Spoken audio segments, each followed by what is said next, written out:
All right, let's see here. So, well, Karina was the first one. She was supposed to give the first question. I don't see her right now. But I guess we could just kind of. I kind of want to see what her thoughts were on it, on what she decided would be some of the ideas she had about the case study and about what was the question? Oh, if she was Merton, and she had this 9 a.m. meeting with the manager, I guess Tevins and Harris. What position would she advocate in that meeting? So they basically the meeting was about how what's his name, Olson, how he sent one of his men up to fix some electrical issue, but he did it very unsafely, and then the person got hurt or whatever. And so now they want to fire him because it's happened more than once. Even though he's a good manager, it's happened more than once. And so basically, I was going to see what she thought, but I guess we could just kind of go ahead and see what we can. I'll ask some. Since the question the second question kind of is for everybody. These are just broad questions. But what is anybody's thoughts on any of the follow-up questions about the Stepanczyk, I think is his name? Does anybody have any ideas on what, if it was his fault, or what kind of implications will have to his family? What are your thoughts on this gentleman?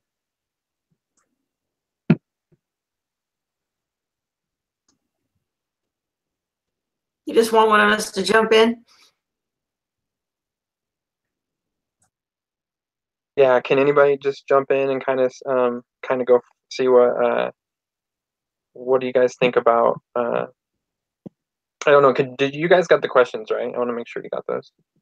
Yeah, we did. Okay. Well, we'll start with the first one. What did Stepanczyk actually do, and how serious was the offense? And do you think it was his fault necessarily? Well, I think, he directed him to go in and make a repair in an area that maybe was not really safe. But it doesn't really say whether the electrician himself, he got hurt, but it doesn't really say whether he took the precautions that he needed to, in going into that congested area, if he did anything or if he should have done something else. So I don't think it's entirely his fault, but I think he could have foreseen that maybe something needed to be done and instructed him on what he should do if he didn't think he knew.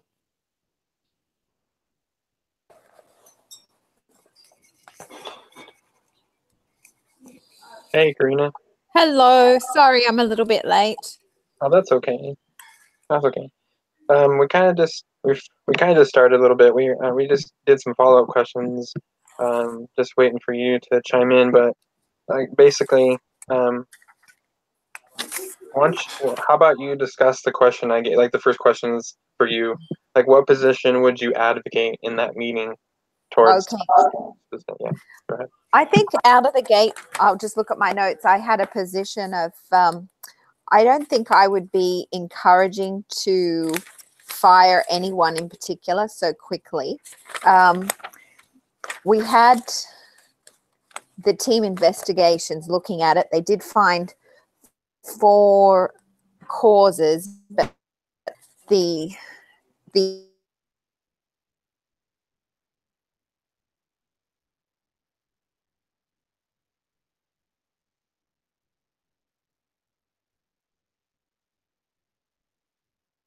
had to say, but I wasn't going in with a position of advocating for anyone to be fired.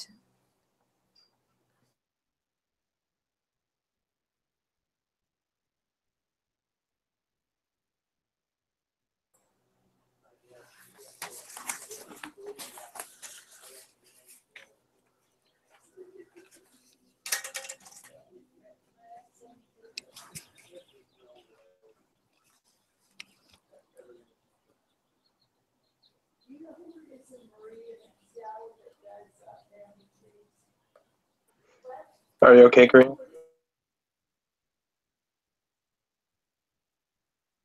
It kind of cut out a little bit. I'm not sure if I don't know if anybody else heard everything that she said. No, okay.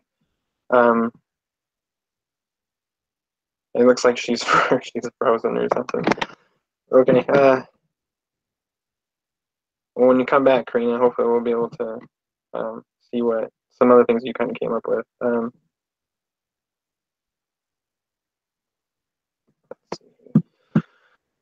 So, kind of going forward,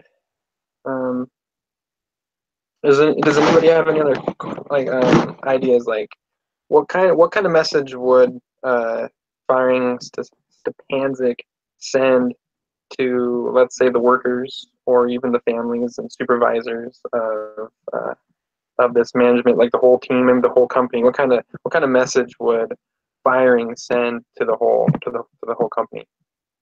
I think it would show them that they're actually serious about getting the safety in line and not having any more injuries, and that upper management kind of needs to, like the supervisors need to take it more seriously, the safety protocols.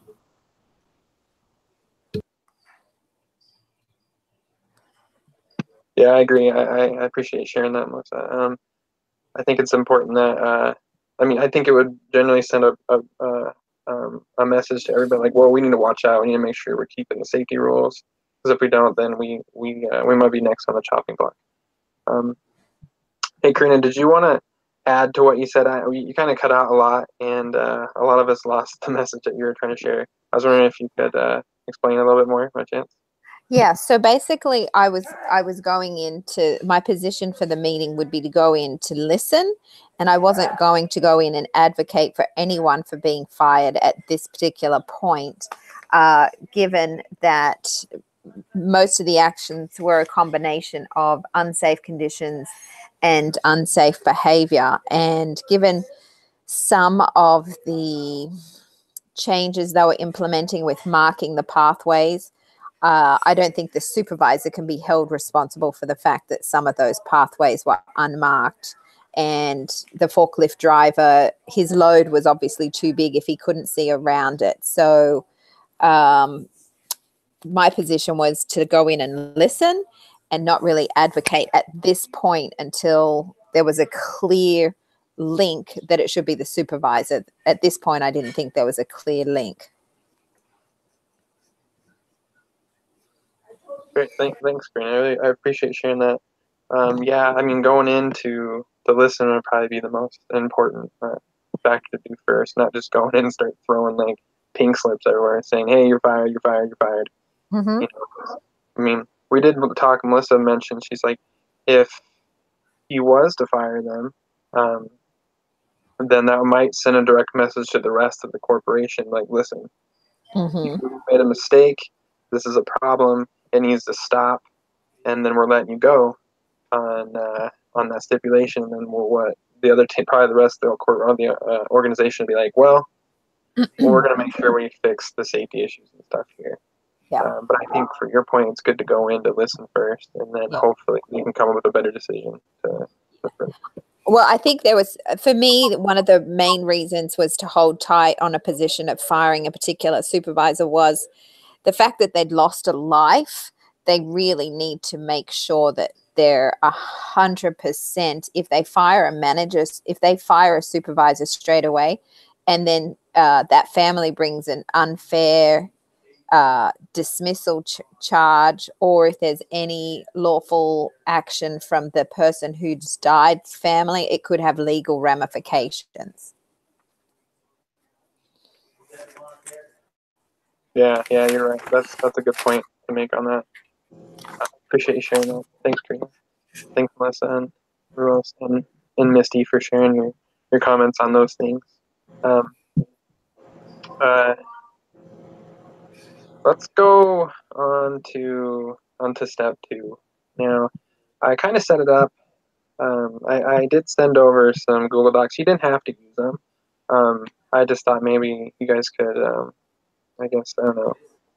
Use them if you wanted to. It's not a big deal. It didn't really matter.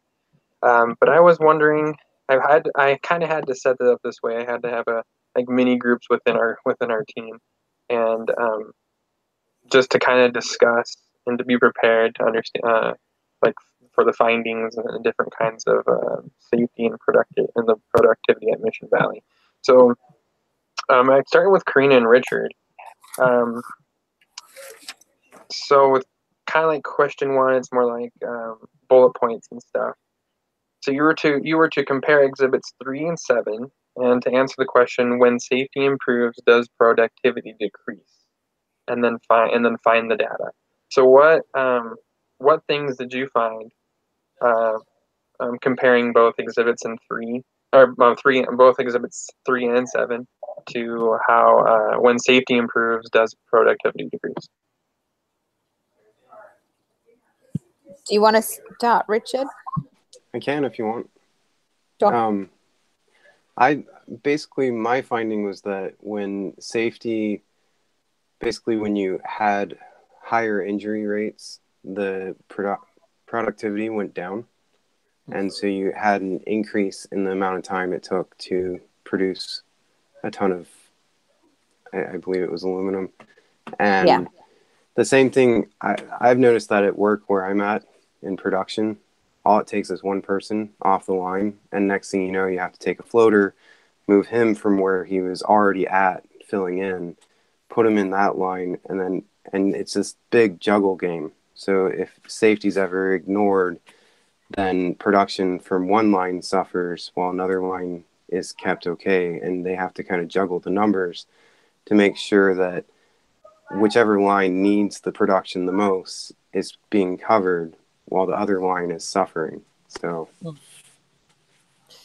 yeah, I think Richard and the argument is very logical that if there's any safety issues, I mean, you imagine in the example they've given us where a person's actually killed, they have to shut down that whole factory while that's investigated. You can't keep manufacturing. So I think the argument is invalid if you want to say that increasing safety decreases productivity, where actually the opposite is true.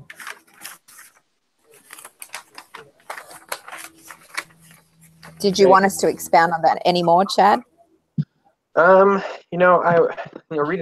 through this and stuff, you did the calculations. I looked through some of them Richard put on the Google Doc, and they're right. They're just from the case study and everything. And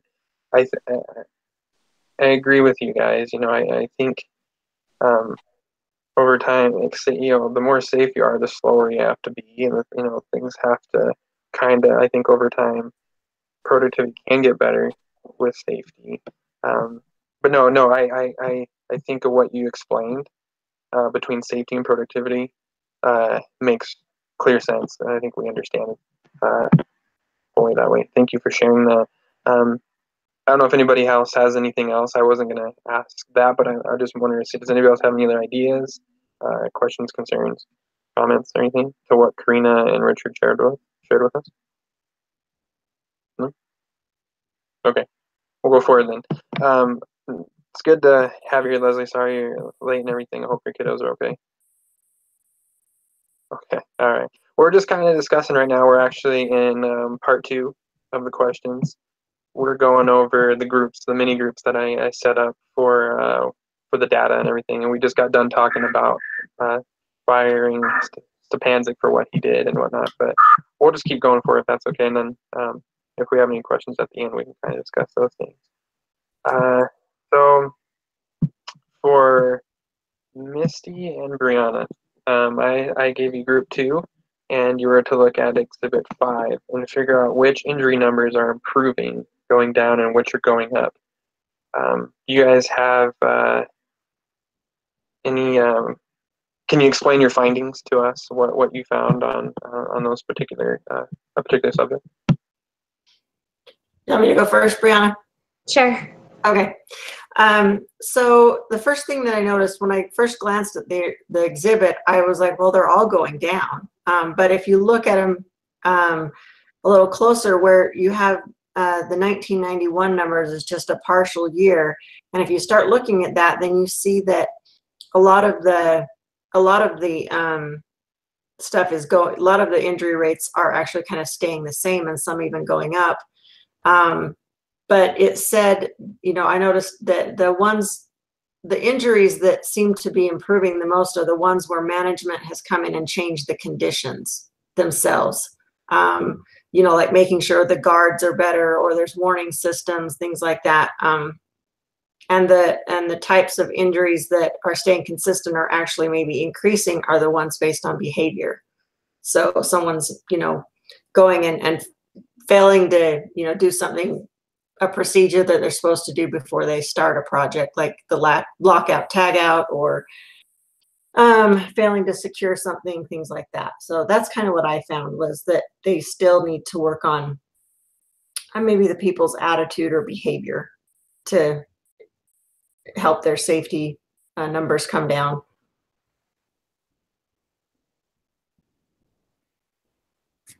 So I completely agree with everything that Misty has said. One of the biggest reasons why the injuries are going up or not really changing is kind of the pride level of the employees. They had the mentality that they needed to be tough because their family had been it for so many years and they had done it in different ways, not needing the clothing or the different equipment to help them. And so they didn't feel like it pertained to them. They just needed to be the men, or whatever you want to say with that. And they also didn't like the fact that some of the different groups in the plant were kind of making fun of them or pushing fun that they had to go slower with some of their equipment, or they had to wear extra things and look like cowboys, they said. So it was just really like a pride level for them that they didn't want to change. And so the numbers kind of just stayed the same.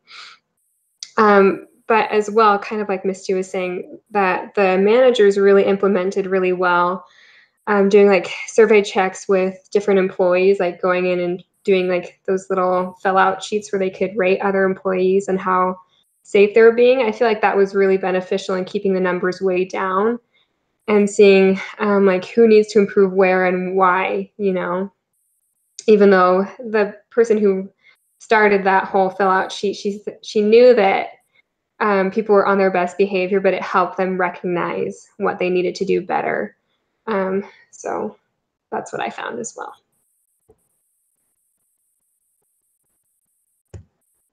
Well, thank you, Misty and Brianna, for sharing your points and your parts on the different data compared to for like injuries, members improving or going down. And I mean, I really like what Misty shared. She said something about how a lot of times it was based on behavior, and how Brianna talked about how they just felt like, well, we're looking like cowboys, or we I don't want, it's a pride thing or something like that. I think the man typically will be like, I don't need to wear safety equipment, I don't need to be safe because I can take care of myself or whatever. But it's interesting, working in the plant and some of the things the way how important safety is. It can, and you can see the difference in the mentalities and how people work and stuff. So, thank you for sharing, Misty and Brianna. That was awesome.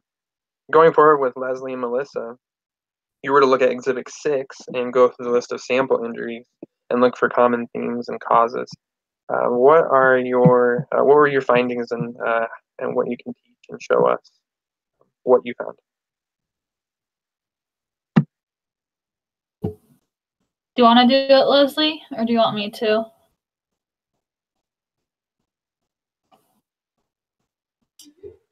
You can go ahead and go first, and then I'll add when you're done. Okay. What I saw was a lot of, like kind of feet injuries, slipping and things like that. And just kind of like a lot of missteps on things, or like tripping on things is a lot of things that I noticed in them. And I don't know, like I used to actually work in on big oil tankers, and so we had to like wear steel-toed boots and everything. So I feel like they could have easily like implement safety, like those type of things to help with things like dropping on people's feet and that stuff. Like I know, so it's just a lot of like simple things that could have been fixed with like good shoes and just little, just like missteps a lot.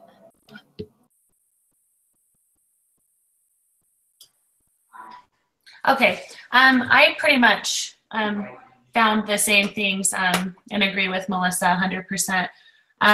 So my husband actually works in a power plant here in Arizona, and so I was showing him the article or what we read this week and asking him questions. And basically, like Melissa said, they're required to wear steel-toed boots. There are certain places that they can't go, and if they do go, they have to be very careful, wear protective gear. Where he agreed that if they were wearing steel-toed boots, and also the places where it seemed that a lot of them got burned, that there needs to be precautions with those areas, that they know exactly where they're at, that they know the precautions they need to take for those. But lots of foot injuries and burns was, yeah, exactly what I found. And those types of things, maybe they're just not being cautious enough. But if they had rules that were implemented that they had to do, I mean, they're very serious. If you don't follow the rules, you get fired. Like, there's no questions asked. If you did something wrong and it's your fault and you weren't following their stipulations of what you have to do, they fire you. So if they put those in place, I think that it would lower all of their incidents with those kinds of things that seem they would be easy to fix if they just had a few rules there.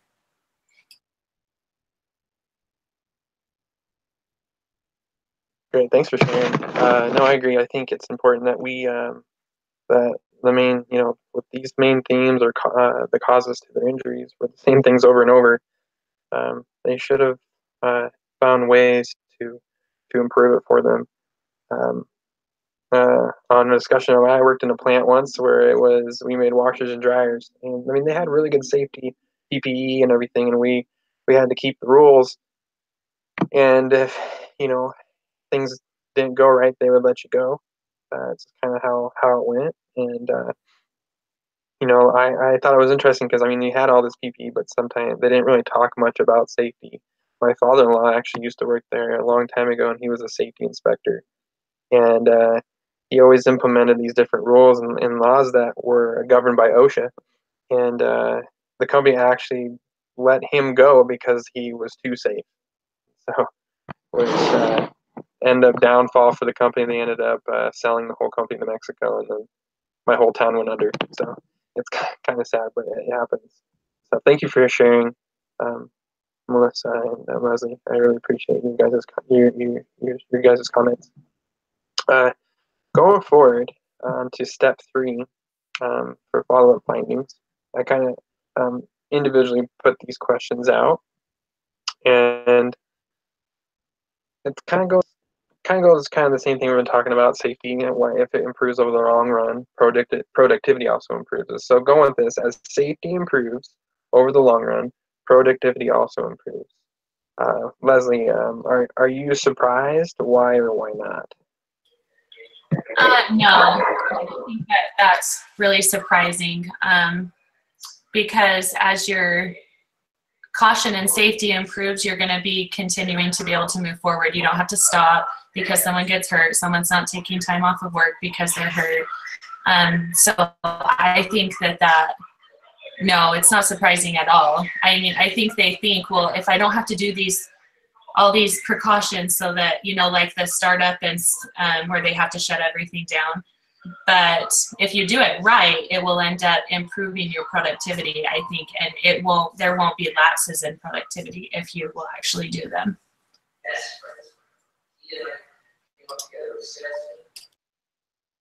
Great, thanks, Leslie. I appreciate that. You don't have to. As safety improves over the long run, productivity also improves. I think once people have to realize that it's not a surprising thing. You have to be safe in the workplace, and over the long run, productivity will get better and better because people understand their role. Melissa, did you think productivity would go down with increased safety? No, I don't think it would. Like, even in the case study, it said, like, people thought, drivers felt that the speed limit would kind of retard their ability to complete work on time. But after installing the motor controls, management found the changes improved productivity because they suffered less breakdowns and replacement trucks no longer had to be leased. And the regular trucks maintenance reduced costs by 30%. So it can actually increase it because you aren't having to keep filling in these like replacements. And so everything ends up being more smooth and work is more smoother, not like constantly in a rush, like all of a sudden try and find something to replace it. Right, great comments. You're totally right. I think increased safety wouldn't go down because everything just got better after they did that. Hey Misty, why do you think productivity actually goes up? Well, I think we've kind of, covered the fact that, no lost time, no equipment being down, things like that. I noticed that, a lot of these things, the company has spent their money. They've done some things, installed, ways to keep these people safe, with the walkways, different things like that. And so it's kind of still, up to the employees now to get on board with it. But I think that, the productivity goes up when you're more organized and things like that too, and when you have standard procedures, when people know what they're supposed to be doing. It may seem like to them that it's going to take longer to say go do the lockout tag out, things like that, before they shut down a piece of equipment or something. But if it's just part of their process and they don't really have to think about it, and they're not grumbling about it, and they're just doing it, it really doesn't take that much longer, and it keeps people safe and things like that. And one of the things that we stress in some of our safety meetings is just even the custodial end of it, kind of things, not leaving cords down to trip over, and having your work area organized and clean so that you can be productive, and it also keeps you safe so that you're not knocking things over, people aren't tripping over your area, things like that. So I think productivity goes up because they put these standardized procedures in and help people to be safe and consistent through everything that they're doing. Thanks, Missy. Yeah, no, you're right. I think everything we've just been talking about, that's pretty much what it is. It's going to go up. It's going to get better just because, the company generally cares about you. If the company cares about your safety, you should care about your own safety. And then over time, you're going to probably work harder and better for them, and productivity will go up because of that. Going to Brianna, which type of problem do you think is easiest to solve? The ones that are expensive, or the ones that involve people's behavior, and why? So I had a little bit of trouble with this question. I was kind of on the fence with both of them. So in the readings, we saw that the company, after the second death, had spent $4 million in trying to keep their employees safer. And they saw a drastic change in the number of injuries after the few years. But as well, I feel like the behavioral can kind of last longer and make more of an impact on the employees and wanting to follow regulations and wanting to be safer. And I really liked one of the readings that we had that was stop demotivating your employees. And I liked all the different steps. And I feel like that would really help in changing the behavior of the employees in this situation. And some of those things were just to instill an inspiring purpose, provide recognition, give employees feedback and coach them for improvement, communicate fully, promote teamwork, and kind of listen and be involved. And I feel like if the company would have kind of incentivized the different groups of workers in different ways, like, I don't know, like you'll get an extra day off, or you'll be recognized in this banquet, or you'll get a free lunch or something, they might want to kind of push it further along, and like it would kind of just like be ingrained deeper into them. So I wasn't sure what was more effective, but I feel like both together would be really good. So that's what I thought. Yeah, thanks, Brianna. No, I think you're right on the right step. I think that I love how you mentioned, you know, they need to make it a priority. They need to make sure that, you know, I like that you mentioned banquet dinners and stuff, because that's kind of like how that story went. Like that was part of Mervyn, or what Merton's, I think her point was to for 2000 or 1992, sorry, that she would come up with better ways to improve safety among the company, and that would probably fix most of the expensive ones, or, you know, and also involve people's behavior along the way. Thank you for sharing that. It's great. Going on, Karina, what challenges are Mission Valley up against? Yeah, I think this follows on directly from the point that we just had from Brianna. I mean, I feel that money is an easy way to solve a problem. We can go and spend, if we own a huge factory, we can go and spend hundreds of thousands of dollars on steel cap boots and hard hats. Getting those people to then wear them, that's another problem. So I think the behavior of people is the biggest challenge. And it's not only the behavior of the current employees, but it's also the other challenge that I think is it's getting the supervisors, the managers, the more senior managers all on board, so that as new staff turn over, and typically speaking, a lot of factory work is a high turnover, it's then making sure that that behavior is not duplicated, so we don't go back to some of the old bad safety behaviors. So I think the aspects of people's behavior is one of the largest challenges. In the car. Yeah.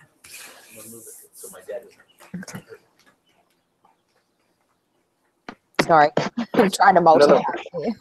So yeah, I think it all comes down to people's behavior. That's in all sorts of formats is their biggest problem that they have to come up with. Yeah, you're right. I think that's totally true. And then money is not always a leading factor. And thank you for sharing that. Does anybody have any other any ideas, or I guess things to add to any of the questions that were explained? All right, we'll go forward into step 4 of our discussion, and to start, we'll start with Brianna again. What has Mission Valley done in the past to improve its safety record so much that they have so few serious injuries compared with other similar companies? So I came up with a little list of what I thought they were doing really well. So the first one was that safety is the top priority of the CEO. He stated many times that his belief that safety is the top priority, since he did not agree with the opinion that productivity necessitated, I don't know how to say that, danger. And that in that mission statement, it kind of was passed along among the managers and the workers to kind of structure their workload with that. And then as well, the safety manager's involvement in safety. So the manager's expertise on external and internal standards, offering advice, helping divisions implement safety procedures and processes, made efforts to improve the safety of the company. They had their standard operation procedures, which formed the mission's values approach to safety. And as well, they also had the health and safety committees, which required safety actions and mandating superintendent participation in injury investigations, and the monthly safety walk, which helped to try and adhere safety and enforcement. And then also operators and supervisors investigating on the accidents as well, kind of seeing exactly what caused any of the problems and how they could fix it or what they needed to improve. And then, I don't know how to say the business names, the ALICA's 8-step process. They had that process which they would have to follow. which would kind of help them address the quality problems of the problems. And then lastly, the critical behavior inventory, which was a process for the workers to observe their coworkers and evaluate them on an inventory of their specific behaviors. And I feel like with all of those different steps, the company was trying really hard to really enforce safety and find different ways to get others involved and kind of just make it a team effort to kind of beat their numbers of injuries in the past. So, yeah. Thanks, Brandon. Thanks for sharing that. You know, I think that's a really wonderful and extensive list, and important to just to show any inferences from the past would help help them have few serious injuries, and hopefully in the future, or from helping them pick and choose what would make their company better over other companies. See here, with Leslie, what are specific things they have done that are successful?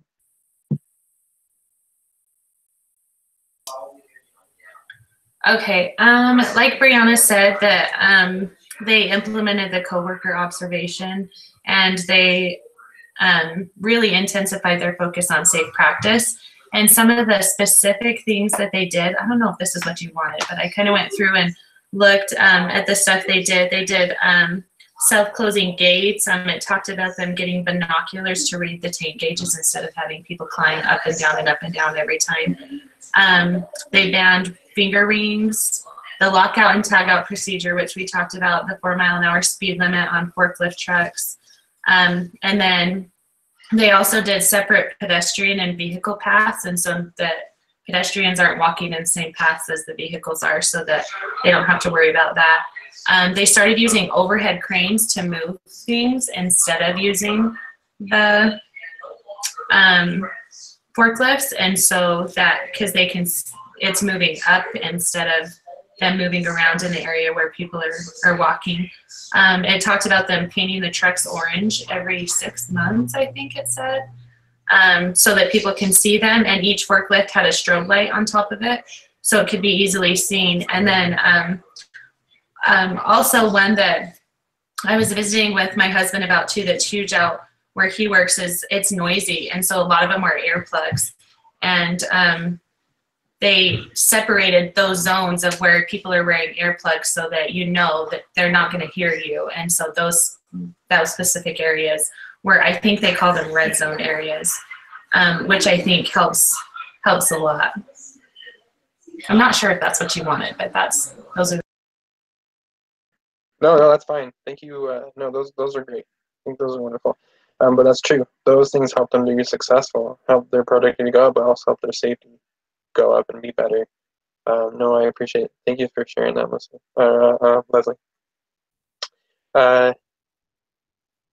So going to Misty, will doing more of those things, those successful things, help them move the rest of the way toward their goal?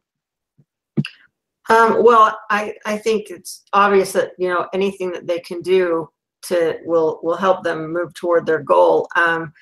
One of the things that I was thinking of, just because of some of the behavioral problems with the people and stuff that we've talked about, is, you know, implementing a new procedure or a new, safety precaution or whatever is great. But if you don't communicate to the employees what they need to do, or maybe why they're doing it, why those steps are being implemented, sometimes you get some pushback. People maybe, wanting to still go outside of those specific, requirements or procedures. And so I think that, that doing those things is really going to help them move toward their goal. And especially if they have some good training with their employees and talk to them about the whys and the hows that they're doing these things, so that employees don't feel like they're just being restricted, but that they are being helped to be better at their jobs and make sure that they're safe. So. Thank you, Missy, for sharing. That was good. Thank you. But yeah, you're right. I think over time it's gonna become a better thing for their company and for their goals. I'm going to Melissa. What are the challenges for the future? I think the challenges will be just making sure that everyone always follows the safety rules, especially kind of like the older employees, because you'll get them kind of in the habit, but then if you don't keep them in the habit, they'll fall back into their old habits. And so I think just needing to remind everyone still of all of the safety rules, keeping everyone in line, and then some of the challenges will be like you'll have employees upset with you for like being so strict with all the safety rules and having to deal with those employees. Thanks, Melissa. Appreciate you sharing that. Here are some follow-up questions that are kind of part of the lesson and everything. I kind of split them up in Karina, Misty, and Leslie. But I was wondering, piggybacking off Melissa, starting with Karina, how do you convince people to behave differently? It's interesting. I just turned my video off to see if my connection was going to be any better. I took offense to the word convince, because I don't think you really convince people to behave differently, especially from all our readings this week. But really what we want to do is motivate people to behave differently. Convince seems more like, forcing them. And from our reading, we know that that doesn't actually work.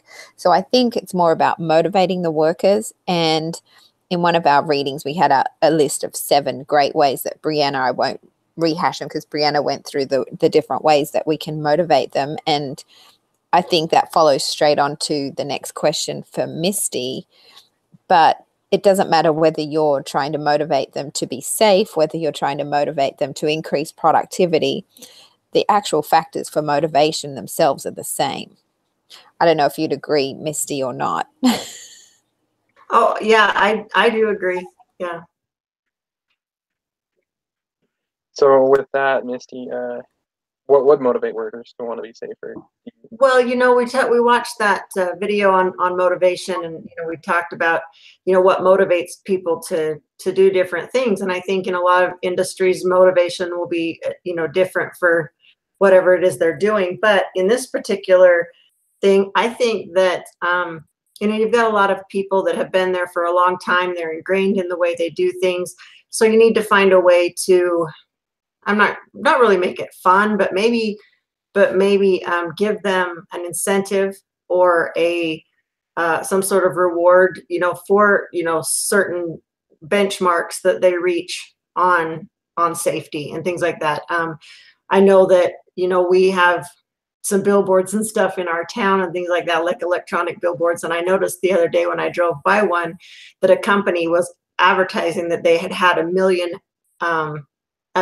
hours without a serious injury at their company. And that was up on, a billboard and things like that. And they were having a big celebration dinner or something like that for the company. And basically just things, something like that. And maybe even within departments, personal incentives, or I don't know, competition's a good thing sometimes too, between different teams or different departments to see if they can reach those benchmarks, or maybe even reward people for coming up with good ideas to help make the workplace safer. Thanks, Misty. Thanks, Karina, for sharing your comments.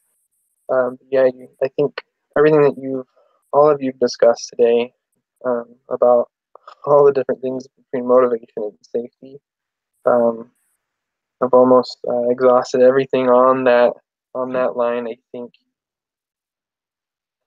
everything is important to realize that you have to motivate workers. If you don't motivate or give incentives, you don't do these things. Sometimes no one wants to do anything, especially if they're, I think of, it's kind of a weird example, but you think of the movie Trolls. Has anybody seen Trolls before? So in this movie, they have these people, the Bergens, who they only can be happy by eating trolls, and so they live their life, and I guess it's almost like a lack of communication too on their part. But if they were to realize that eating trolls won't make them happy, they just need to have some kind of incentive, some motivation to to be happy and to find things that make them happy, like dancing. That was something that made them happy. Going forward with Leslie, I want her to explain what can we learn from the incidents with forklift speed limit and the wedding ring incident that happened here at Alcon. Okay, so with the forklift and the wedding rings, where did I? Okay, so these were both things that they had employees. They had a woman talk about how she and her husband had gotten married as soon as he returned from Vietnam, and they exchanged their vows forever, and there was no way that she was going to take her ring off. But in order for her to be safe, she needs to take her ring off. I mean, you could literally, your finger can get cut off if it gets caught on something. And then they talked about that rings conduct electricity. So it's all about safety rather than them just being, you know, coming up with silly things that they didn't want them to do. So I think if they, and also with the forklift, we talked about how they were afraid they were going to get made fun of by their fellow employees for driving slow, but then they had implemented that same speed limit with everyone else, and so that makes them feel better. I don't know if maybe if them talking about the safety part of it and giving them specific reasons of why you can't wear a wedding ring, why we're doing the speed limit and everyone's doing the speed limit. For some reason, I think that makes people feel better. I don't know. They think it seems like something silly, like not wearing a wedding ring to work, but it literally could keep you safe from getting your finger torn off or something. But I don't know. That's kind of what I came up with on that one. Oh, thanks for sharing that. I think it's important to realize that sometimes, you know, like especially with I think of the wedding ring incident. You know, I've had times where I worked in a pharmacy and I had my wedding ring on and it broke through my glove, and I was injecting something into a bag and it went into my hand. Luckily, it wasn't something bad, but and so I fixed that. I took it off, started not wearing it and whatnot, put it in my pocket, and kind of fix those issues. I'm sorry, Karina, that you're having troubles with it cutting in and out. That's too bad. I don't know. Sometimes I feel like this whole Google thing can be kind of messed up sometimes for everybody. It gets cut out a lot, so it's too bad. But I can try to send a link. Maybe the link will work too. We could watch it or whatever. But I don't know. We'll see. Anyways, kind of going forward on things. I had some follow-up questions, like for safety procedures we could all kind of talk about. It was generalized towards everybody. I kind of think I think we've kind of gone over this, so I don't think we need to even go over, like, do they always wear seatbelts or avoid texting in dangerous places, cross at crosswalks and whatnot. We kind of already discussed all these things. And we've kind of, like with Misty's question here, what would get them to change their behavior? I think we've kind of talked about that too. So we'll just go forward, Misty. I'm sorry. We'll just go on to Richard, and see what he has on Linda's plan for 1992. So Richard, for all three of these questions, which ones will help get the company to its goal? Which ones won't help much, and what is missing from the list? What are your ideas on the 1992 plan for Linda? Okay, so picking what would help and what wouldn't help was kind of tricky. I felt like a lot of them would help get them to that goal. But, you know, there's certain things like publishing a bi-weekly newsletter might not be instantaneously helpful. I think people kind of glance over that and look at it, and then they're done, and a lot of times forget it or don't even read it.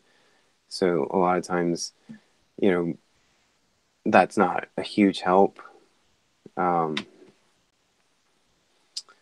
But then I feel like there's, you know, monitoring the implementation of the recommendations on the falls. I feel like that would help get to their goals, making sure that they're implementing what they said they were going to implement. I think you can correct me if I'm wrong, but I looked into it, stage 3 training. I wasn't sure what that was, but I think there's a company named Stage 3 that does safety training. I think that would be a huge help to improving the supervisors and lead operators and their understanding of what needs to happen safety-wise. And then improving committee operations, I feel like it will help them get there, because I feel like the safety committee is a huge part in implementing. And so if they understand and are trained well, I think they'll implement everything a lot better. And then the rewards, I'm a little bit torn on the reward programs.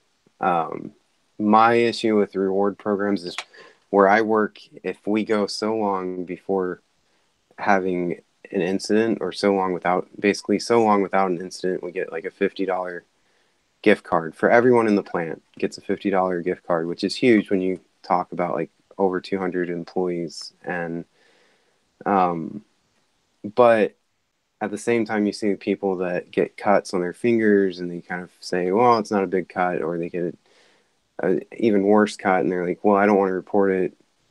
And it's like, it's $50, who cares, you know, report it. But I feel like there's kind of a fine line with that one, where you could create that issue of people not wanting to report it because they want to get those rewards, and people that will report it.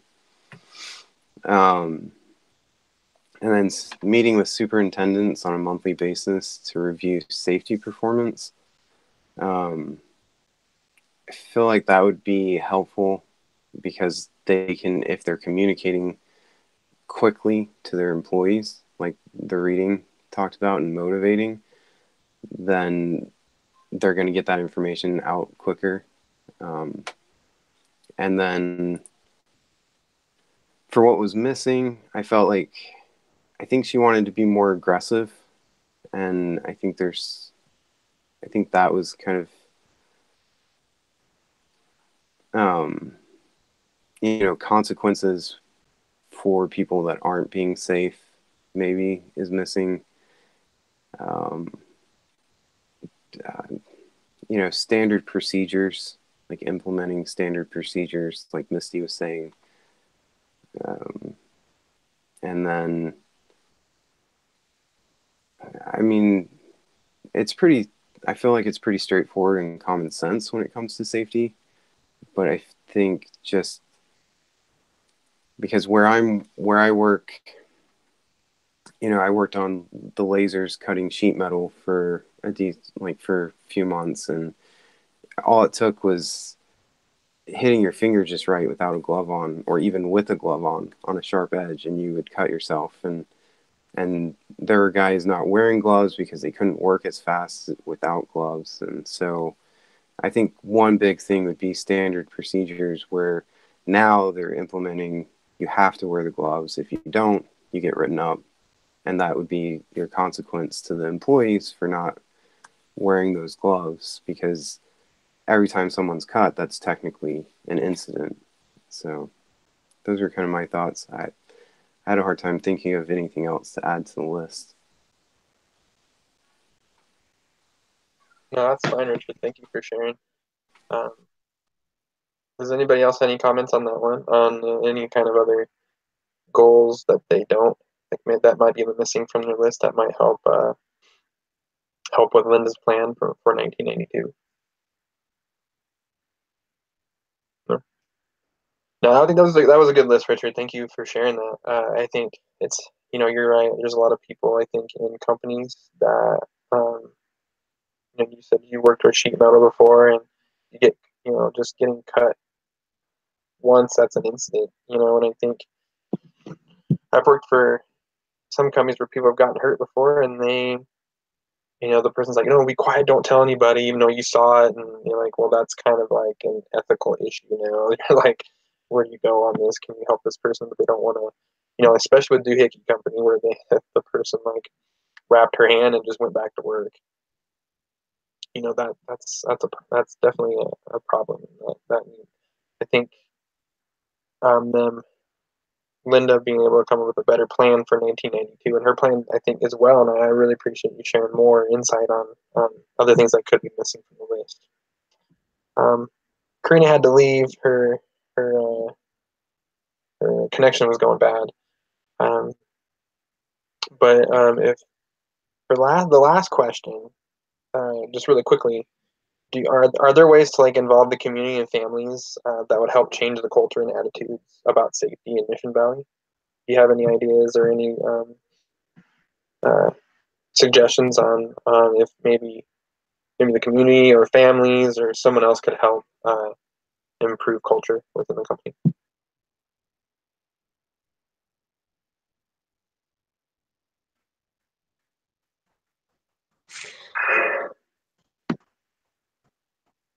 I think that definitely getting the family involved would help motivate the employees to be safer.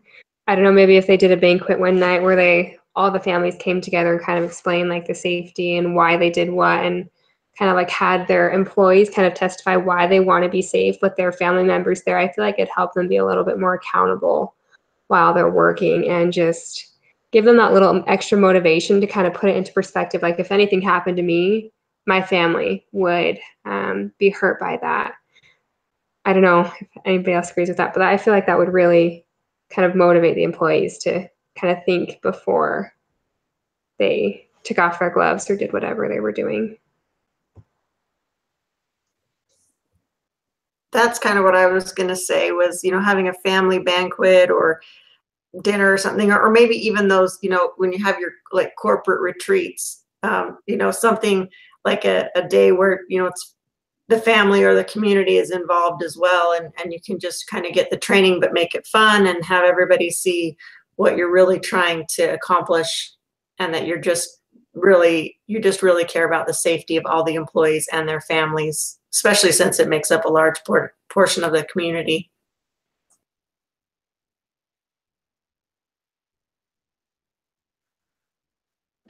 Thanks, Brenda. Thanks, Misty, for sharing your comments. If there isn't any more questions or suggestions or anything about this, we'll just wrap it up here. Almost out of time. Is there anything that you learned about today in this case that would apply to future workplaces? If you have any suggestions.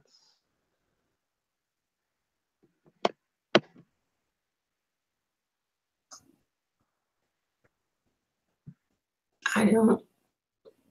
Not really. No, that's fine. No worries. I just wanted to ask that question. I'm pretty sure we've talked about it over and over and over today, so we don't need to really go into that. Anyways, I guess I would like to appreciate you for coming to the meeting. I'm grateful. This isn't really easy for me to do, so I'm thankful that you guys you're all here and gave your comments and suggestions. It was a good discussion for me, but how would you guys rate the overall quality of today's discussion from 0 to 10? I could start with Brianna, if she wants to start. I definitely think that as a group, we're getting a lot better at kind of communicating and kind of feeding off of one of each other's responses. So I definitely think that I would rate it a 9. We have had a little bit of technical difficulties, but I think that we're getting better as a group, and it's becoming more meaningful in our conversation. So I think that's really awesome. Leslie, what are your what do you rate the discussion as? I agree with Brianna. I think we're getting much better at flowing with the conversation and getting through. And I do love that we have our questions ahead of time. I feel like that helps it flow more because we know what everyone else's questions are too. So maybe if we have input, we can put our input there too. So I think it's going good. I would give it a 9 easy. Yeah. Melissa, what do you rate the discussion as? Same as everyone else, the 9. I like how we get the questions ahead of time. And yeah, we just had a little technical difficulty today. But yeah, same 9.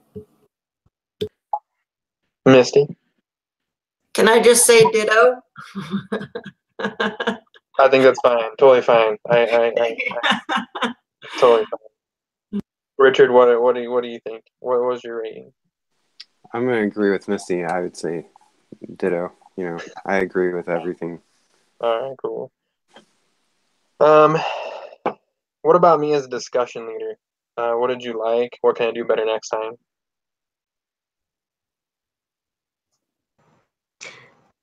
So I liked that you put us into groups with the second part of the discussion, and you actually made us a Google Doc so that we could kind of use that. Missy and I didn't use that. We kind of just emailed back and forth. But I think it was like really helpful that you provided everything that would have been needed for the conversation. So I thought that was really good.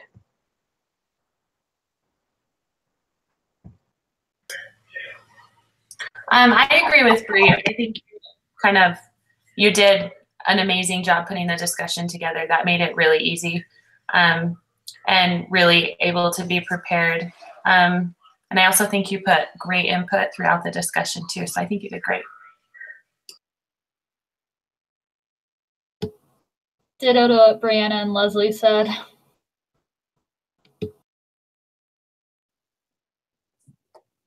I think you did a great job, Jen. So yeah, thanks for getting all that information out to us and stuff. I think it went really well.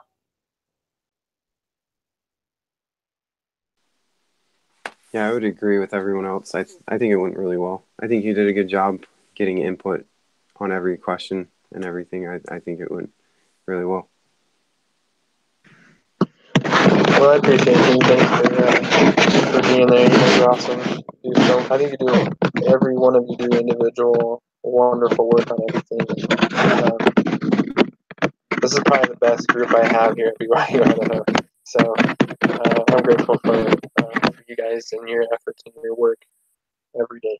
So, but anyways, I'll go ahead and I'll stop this now. Yeah, we do need to talk about the doohicking. I think that's what's important now here to discuss to make sure we're going forward with this and everything well. So